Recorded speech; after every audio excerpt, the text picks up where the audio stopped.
Je savais pas par quelle anecdote débuter, du coup je me suis dit pourquoi pas commencer en douceur avec une petite anecdote humoristique. En primaire, si je ne dis pas de bêtises, j'étais donc comme la plupart d'entre vous scolarisé et donc j'allais faire mes petites études en CP, CE1, CE2 et il me semble que c'est au CP où il s'est passé un incident, ma foi, pas très cool. Quand j'étais petit, ce qu'il faut savoir, c'est que j'étais quelqu'un de très timide, vraiment. Je pense que j'étais hypersensible. C'est-à-dire que j'aimais toujours me faire tout petit, me mettre dans un coin et qu'on me parle pas. Voilà, je voulais vraiment rester tout seul. Bon, vous savez quoi, je vais même être honnête avec vous. Pour moi, quand on était à l'école, fallait se concentrer, écouter la maîtresse, et c'est tout. En gros, j'étais là, stay focus on the blackboard.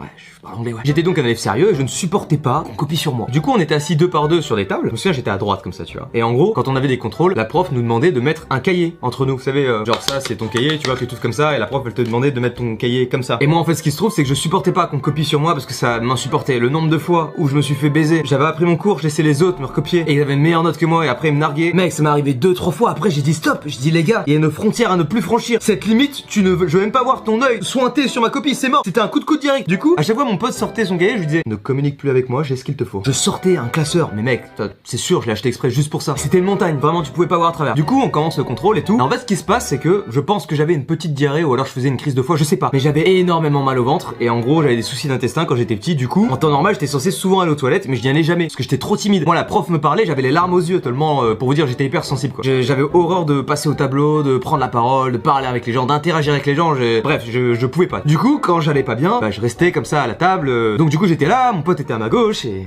j'avais mal au ventre quoi, tu vois, je me tordais un peu dans tous les sens comme ça et tout. Et mon pote à un moment, donc on était en plein contrôle, tu vois. Donc mon pote il me fait mec, ça va pas, je te sens tendu. Ouais mec, c'est chaud, j'ai mal au ventre et tout, j'ai envie de péter. Jusque là, rien d'anormal, c'est juste une simple conversation, mais il faut quand même se rappeler qu'on est en contrôle. On n'est pas censé communiquer entre nous. Mais j'allais tellement pas bien qu'il fallait que j'en parle à quelqu'un là pour le coup. Et donc mon pote me répond mec, au pire on est au fond de la classe, tu pètes et personne d'autre qui s'en tirera, tu vois. Moi naïf, qu'est-ce que je dis? Ah tu penses, ça te gêne pas et tout, t'es sûr? Putain mec, merci. Et c'est là où j'ai fait l'erreur de ma vie. Péter quand on a une diarrhée, on sait tous que c'est fatal, mais j'étais jeune, je le connaissais pas encore, tu vois, c'était peut-être la première fois que je pétais et que je savais pas ce qui allait se passer, tu vois. C'est pas très bien passé.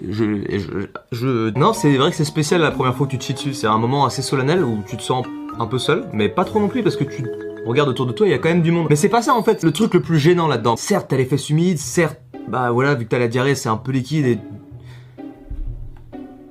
Non, j'ai juste voulu marquer un petit temps mort pour toutes les personnes qui me regardent en train de manger. Bref, je vous passe les détails, vous savez très bien comment ça se passe. Mais en fait, ce qui se passe surtout, c'est que je suis pas tout seul, c'est genre. Du coup, j'étais là à ma place et tu sais, je regardais mon pote comme ça et je lui disais, ça va pas trop et tout, je pense, faut que j'aille bosser. Tu t'es chié dessus? Et là, au moment où il me dit tu t'es chié dessus, la prof qui nous croit en fait qu'on est en train de tricher. Du coup, elle nous envoie dehors. Et là, mec, en même temps, ça me faisait chier. Mais en même temps, c'était le soulagement dans ma tête. J'avais qu'une envie, c'était de partir loin. J'avais trop peur qu'on en vienne à la situation du.